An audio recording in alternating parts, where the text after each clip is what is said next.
much, and I'm here in the Hub Culture Pavilion in Davos. Absolutely delighted to be joined by a repeat guest, Michael Oreskes, head of news at NPR.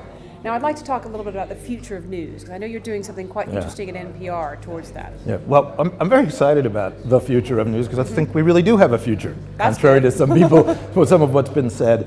And I'll tell you both the big reason and the specific reason why I think that. First of all, the big reason I think it is because it's very clear that younger people in the world today, millennials and even slightly older people, are more interested, frankly, in news than any of us were when we were their age. So there's a real demand for news. And when you're in any kind of business, demand's a great thing. Yeah. That doesn't mean we don't have some challenges. And one of those challenges is building effective systems that'll last, that'll be sustainable, survivable, whatever words you want to use. And that's one of the things we're doing in public radio in the United States.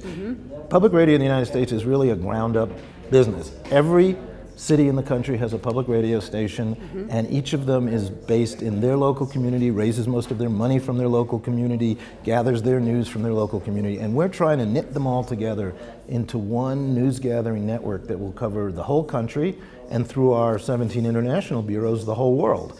And we think that that's a kind of modern way to think about this, a network of independent community-based organizations, all of which add up together to one public news gathering organization. So how's that different from what you've done before? Have other stations never carried other NPR? Oh, sure.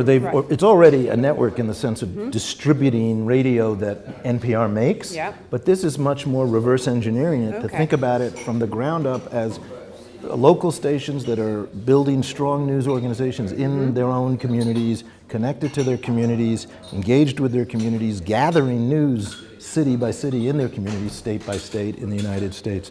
And that's going to make much stronger journalism coming from the ground up.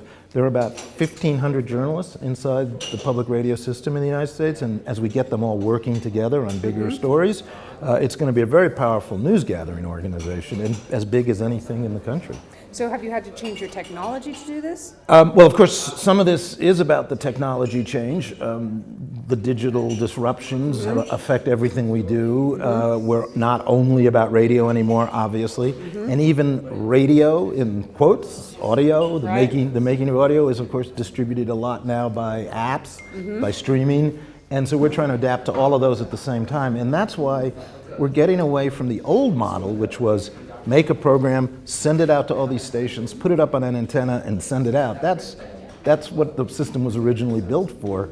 That's less and less the purpose of the system, as there's so many other ways to distribute. You can get NPR on two different apps we distribute, and you can get it through the station website. You can get it many different ways.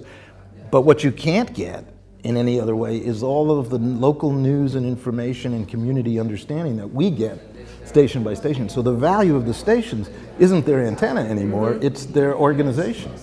Michael, thank you so much for stopping by the Great. Hub Culture It's great Pavilion. to see you again, Edie. Great to see you We'll see you here next year. Next year. Okay, good.